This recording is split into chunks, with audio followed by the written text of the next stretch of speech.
টানা বৃষ্টিতে ডুবে গেছে রাজধানীর বিভিন্ন এলাকা। ভোগান্তি চরমে পৌঁছেছে রাজধানীবাসীর। অনেক গুরুত্বপূর্ণ সড়কের পাশাপাশি রাজধানীর অলিগলিতে পানি জমে যাওয়ায় যানবাহন চলাচল ব্যাহত হচ্ছে। ফলে অনেকেই ঘরে আটকা পড়েছেন। আবহাওয়া অধিদপ্তর বলছে, শনিবার রাত 12টা থেকে রোববার দুপুর পর্যন্ত 83 মিলিমিটার বৃষ্টিপাত রেকর্ড করা হয়েছে। মেহেদী হাসানের রিপোর্ট।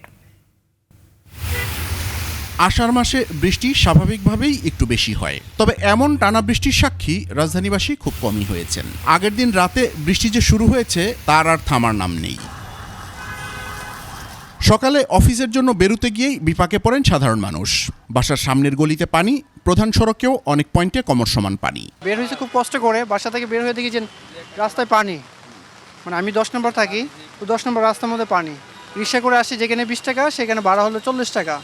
আসলাম মেট্রোতে করে কারণ বাজার। এখান থেকে বের হয়ে আমি যে কাজ করি, বিভিন্ন অফিসে যাব, সেটা মুভ করতে পারতেছি না, এত বৃষ্টি। সবচেয়ে বেশি বিপাকে পড়েছেন ছোট দোকানিরা। কেনাবেচা নেই বললেই চলে। আমাদের কোনো বেচা কিনা নাই, মানুষে অফিসে দৌড়াদৌড়ি চলছে, কেউ দাঁড়াইতে পারছে না বৃষ্টির কারণে। ব্যবসা বাণিজ্য আজকের লেগে অনেক খারাপ। সারাদিনে 1500 টাকা, 20,000 টাকার মতো মাল কেনা। এখন সময় বাজে মনে করেন 12টার পরাই, এখন আরও চালান শর্ট হলো 19,000 টাকা।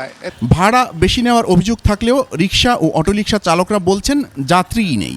ক্যাব ট্যাব কম হচ্ছে এবং কি গাড়ি চলমানটা একটু কষ্ট হচ্ছে।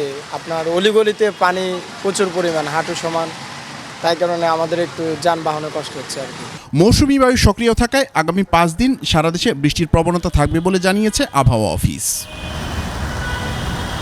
মেহেদী হাসান, 21 টেলিভিশন, ঢাকা।